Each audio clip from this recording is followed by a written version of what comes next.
Assalamualaikum ta'ala alaikum warahmatullahi wabarakatuh. Alhamdulillahi rabbil alamin. Wassalatu wassalamu ala ashrafil anbiya'i wal mursalin. Sayyidina wa nabiyina maulana Muhammadin bil qasimil amin wa ala alihi wa sahbihi ajma'in. Subhanaka la ilma lana illa ma 'allamtana innaka antal alimul hakim. Amma ba'd. Qala al-mu'allif rahimahullahu ta'ala wa nafa'ana bihi wa bi'ulumihi fid dharain amin. Faslun fi furudil ghusli. Fasal dalam pembahasan mengenai fardu mandi. Sebelum kita membahas tentang ini, kemarin saya sempat bercerita kepada teman-teman sekalian bahwasannya saya sedang mengantar nenek saya ke rumah sakit, kemudian membawanya pulang karena kondisi nenek saya begitu parah, luar biasa. Dan berita terbarunya, beliau telah berpulang ke rahmatullah. Dan perasaan kami, para keturunan-keturunannya ya, dari cucu, cicit, bahkan putra-putranya juga, yang jumlahnya ratusan itu, ya ratusan. Kita antara sedih dan bahagia. Sedih karena kehilangan wajar manusiawi, tapi kami juga berbahagia. Berbahagia kenapa? Karena kami menemukan kondisi beliau yang begitu Masya Allah, tabarakallah di akhir hayat beliau. Saya sendiri menemani beliau dalam kondisi beliau sedang naza, ya.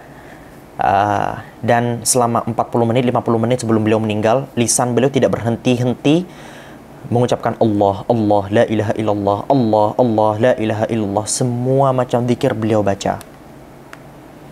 Bahkan beliau saat sakaratul maut begitu ringan, luar biasa. Ringan, sampai kami tadi itu kayak, ini sudah gak ada nyawanya apa masih ada ya gitu. Saking ringannya loh. Dan ternyata sudah gak ada nyawanya. Saking ringannya, Allah mencabut nyawa beliau. Dan dari kemarin-kemarin, beliau kan sudah agak-agak sadar gitu ya.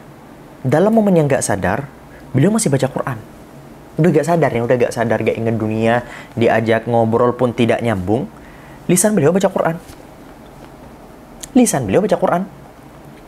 Terus di momen yang berbeda juga, saat beliau gak sadar, beliau ngigok. Ngigoknya itu ngigok wudhu atau ngigok sholat. Sekali sadar dikit, yang ditanya, aku sudah sholat ya. Bahkan pernah dalam kondisi sebelum sekarang yang parah ini, kami cucu-cucunya pernah mendatangi beliau, kemudian beliau mengeluh di depan kami. Nak, sekarang mbahmu ini nak udah gak sesegar dulu nak, baca Quran aja sekarang udah gak bisa banyak. Kalau dulu bisa baca Quran banyak karena lisannya masih lancar saat baca Quran. Sekarang baca Qurannya udah gak banyak, sehari cuman berapa katanya. Keluhan beliau. Dan kami para cucunya bertanya, kalau begitu mbah, sekarang sehari mampunya berapa? Beliau menjawab, sekarang mentok-mentok ya cuman 10 nak. Kami para cucunya 10 itu dikit katanya. 10 itu beliau cuman bisa baca dalam sehari 10 juz. Itu beliau ngeluh kayak, sebelumnya berapa? Kalau dengar dari cerita Abi, dari cerita Abu, ya memang mbah-mbah saya dulu ya, kakek-kakek itu Quran itu literally non-stop. Berhenti baca Quran itu saat berbicara dengan orang lain atau saat makan, itu aja. Sisanya dimanfaatkan untuk baca Quran.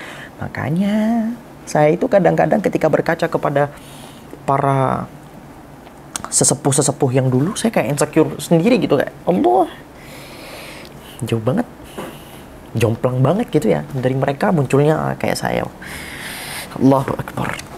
Cuman alhamdulillah, dari rahim beliau terlahir banyak sekali manusia-manusia yang hebatnya luar biasa, para penghafal Quran, para penuntut ilmu syariat Allah, para masyayikh. Alhamdulillah. Oke. Nah, makanya saya berharap kepada teman-teman sekalian untuk membantu mendoakan beliau agar amal-amal yang selama ini beliau kumpulkan diterima oleh Allah Subhanahu wa taala dan dosa-dosa beliau diampuni oleh Allah Subhanahu wa taala. Baik, bismillah. Furudul ghusli tsnan.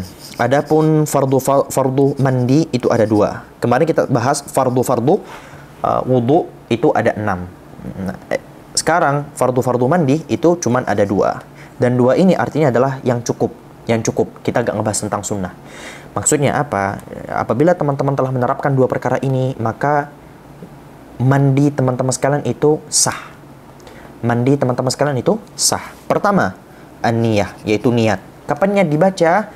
An-niyatu makrunatan bi ayyi ghasli ayyi juz'in minal badani walau ghairal wajhi. Niat ini teman-teman laksanakan bersamaan dengan membasuh sebagian dari badan walaupun bukan wajah. Misal dimulai dari perut, ya niatnya dari perut. Misal dari kaki, niatnya dari kaki. Karena dalam mandi besar tidak ada syarat tertib. Wudhu, kemarin kita ada syarat tertib. Harus dimulai dari wajah, habis itu tangan, habis itu kepala, habis itu kaki, ya kan?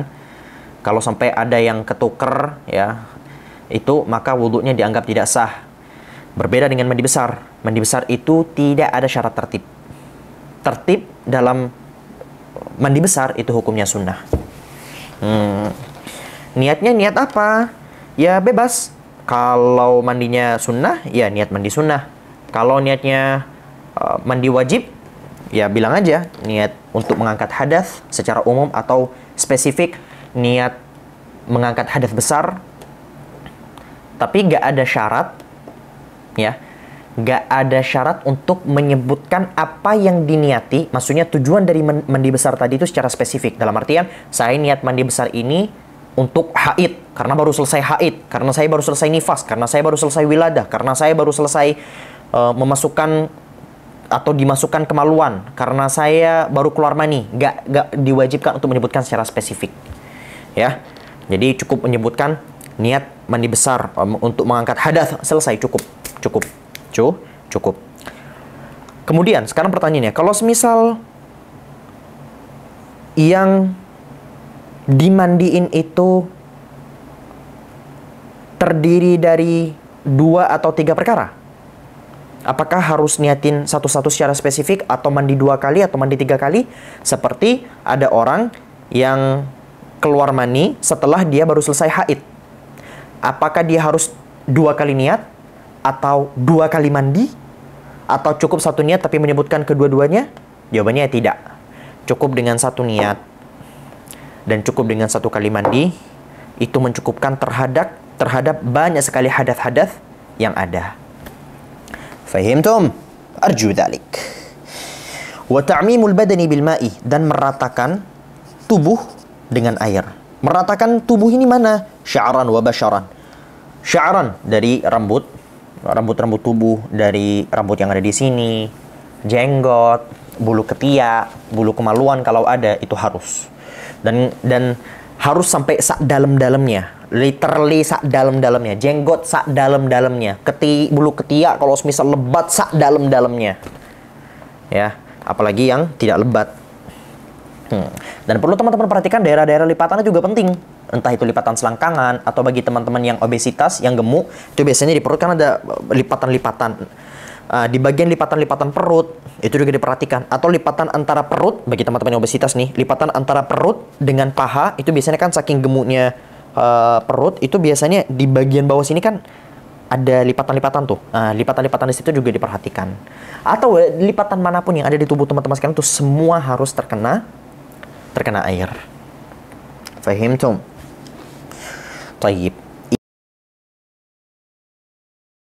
Nah, adapun kamalul ghusli, ini ada banyak, alias menjadikan mandi besar tadi itu menjadi sempurna, itu ada banyak.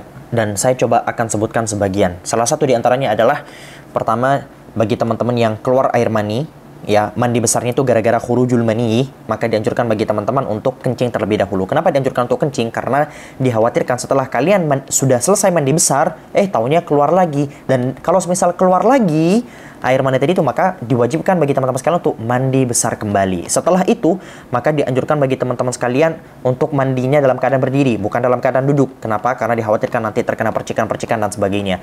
Kemudian dianjurkan untuk menghadap kiblat. Kemudian dianjurkan untuk dalk itu dipijit-pijit, digini-giniin ya. Ya, digini-giniin, alias tidak didiamkan begitu saja. Kemudian dianjurkan untuk taslits, alias 3 kali. Kemudian dianjurkan untuk tasmiyah. Siwak juga, siwak jangan lupa. Siwak dianjurkan, tasmiyah dianjurkan. Kemudian membasuh kedua tangan apabila ingin memasukkan ke dalam bak mandi. Kemudian jangan lupa juga niat. Setelah itu bersihkan, ya, basuhkan daerah-daerah selangkangan, kemaluan depan, kemaluan belakang, daerah-daerah selangkangan di sana. Setelah itu kumur-kumur. Setelah kumur-kumur istinsyak. Setelah istinsyak berwudu. Dan kumur-kumur istinsyak tadi itu sudah di luar daripada sunnah-sunnahnya wudu. Ya, di luar daripada sunnah-sunnahnya wudu. Kemudian berwudu secara sempurna. Kemudian membasuh daerah-daerah yang susah dijangkau. Seperti lipatan-lipatan yang kami sebutkan tadi itu. Lipatan-lipatan selain selangkangan. Atau daerah-daerah susah dijangkau seperti telinga dan sebagainya. Setelah itu membasahkan tangan dan melakukan ini. Bagian-bagian rambut dibeginikan ya. Bagian-bagian dasar rambut itu kalian beginikan. Begitu juga jenggot. Setelah itu basuhkan kepala teman-teman sekalian 3 kali. Alirkan air ke kepala teman-teman sekalian itu 3 kali. Setelah itu mulai membasuh badan dari bagian kanan, bagian depan, kanan depan ya. Kanan, depan 3 kali sampai bawah. Bagian depan sampai bawah 3 kali. Setelah itu bagian belakang. Bagian belakang 3 kali. Setelah itu bagian depan kiri 3 kali. Setelah itu bagian belakang kiri 3 kali. Habis itu membaca doa setelah mandi wajib sebagaimana disyaratkan. Kalau semisal di dalam kamar posisinya teman-teman itu ada di dalam kamar mandi, maka membacanya cukup di dalam hati. Ya. Membacanya cukup di dalam hati. Namun para ulama istihdar lebih tepatnya ya, bukan membaca, istihdar. Dan para ulama menyebutkan bahwa mengakhiri pembacaan doa sampai keluar dari kamar mandi, jadi baca doanya nanti setelah keluar dari kamar mandi itu lebih dianjurkan. Itu lebih dianjurkan. Jadi baca doa setelah mandi wajibnya itu dilakukan nanti. Asyhadu an la ilaha illallah wahdahu la syarika lahu asyhadu anna muhammadan abduhu wa rasuluh, sampai doa mandi wajib yang terakhir itu dibaca nanti. Sudah sampai sini? Sudah. Dan saya yakin seperti ini ada beberapa bagian-bagian sunnah yang terlewat yang belum kami sebutkan. Silakan teman-teman cari referensi yang lain karena saya hanya mengandalkan hafalan saya. Dan insya Allah di kitab-kitab selanjutnya kita akan coba detailkan sunnah-sunnah saat sedang berada di dalam kamar mandi atau saat sedang mandi wajib. Hada wallahu subhanahu wa ta'ala a'lam bissawab. Subhanakallahumma bihamdika asyhadu an la ilaha illa anta astaghfiruka wa atubu ilaik. Assalamualaikum warahmatullahi wabarakatuh. Bye bye.